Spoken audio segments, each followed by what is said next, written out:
संदीप दत्तात्रय बोराटे, मुक्काम पोस्ट माळकोटी, तालुका पारनेर, जिल्हा अहमदनगर. तर आपण हा गहू केलाय, कुठे जात आहे? हा अंकुरचा आहे. किती एकर आहे? हा एक 1.5 एकर. 1.5 एकर. आणि ह्याला काय काय आपण प्रक्रिया केली, कसं केली, काय? याला सुरुवातीला ज्यावेळेस म्हणजे पेरणी झाल्यानंतर उगवून आल्यानंतर पाण्यातून एकदा एकरी 1 लिटर RPS दिलेलं आहे. बरं. आणि नंतर एक 15 दिवसानंतर फवारणी केली RPS 76. बस त्याच्या व्यतिरिक्त याला काहीही वापरलेलं नाही. किती म्हणजे दिवसाचा असं प्लॉट आहे? हा साधारण एक 2-2.25 महिने झाले. 2 महिन्याचा प्लॉट. बरं. पहिला तुम्ही गहू करायचा आणि आत्ता जो गहू केला RPS 76 धन्वंतरीचं वापरून, त्यात दोन्हीत काय फरक वाटतो तुम्हाला? खूप मोठा फरक वाटतो. काय वाटतं फरक? आमच्या शेतकरी बंधूंना कळू द्या की काय फरक वाटतो नेमका. तर याची ओंबी जी आहे ना, हां. त्याची लांबी म्हणजे चांगली बऱ्यापैकी वाढलेली आहे. ओके, आणि निरोगी आहे एकदम म्हणजे. Very good. निरोगी पण आहे, ओंबी पण जास्त हो, आहे. हो, हो. म्हणजे याचा अर्थ तुम्हाला उत्पादन नक्कीच वाढून मिळणार नक्कीच वाढून मिळणार आहे. मग तुम्ही दुसऱ्या आपल्या शेतकरी बांधवांना काय सल्ला द्याल?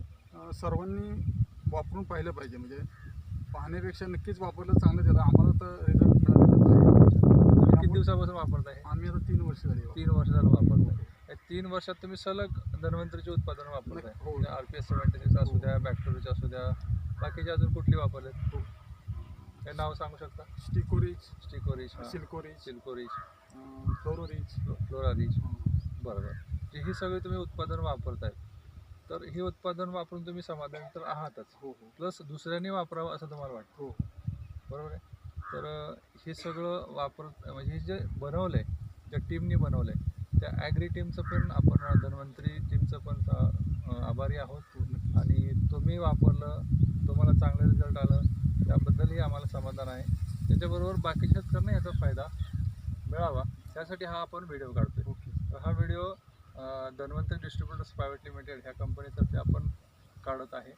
तर ज्यांनी हे मोहीम चालू केली, शेतकरी मोठा झाला पाहिजे, शेतकरी श्रीमंत झाला पाहिजे, तर आदरणीय डॉक्टर रमेश पाटील सरांचे तुम्ही कशा प्रकारे आभार मानू शकता? खूप खूप धन्यवाद. म्हणजे धन्यवाद मानेल तितके कमी. म्हणजे शब्द अपुरे पडतील. हां.